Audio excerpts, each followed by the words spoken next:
இந்த சனிக்கிழமை, ஞாயித்துக்கிழமைலாம் வந்துருச்சுன்னா, எங்கேயோ போற மரியாதை வந்து என் மேல ஏறாதான்ற மாதிரி ஆயிரும். எங்கேருந்து தான் அந்த சோம்பேறித்தனம் வரும்னே தெரியாது. எந்திரிக்கவே மணி 9, 10 மணி ஆக்கிருவேன் அசஞ்சு அசஞ்சு.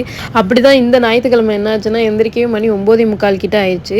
இந்த மீன் எல்லாம் வந்து எங்க மாமியார் வந்து நல்லா கழுவி நீட்டா வந்து குடுத்து விட்டுருந்தாங்க. எப்போ குடுத்து விட்டாங்கன்னா, புதன்கிழமை குடுத்து விட்டத நான் வந்து இப்ப சண்டே தான் எடுத்து அத எல்லாத்தையும் வந்து ரெடி பண்ணிட்டு இருக்கேனே.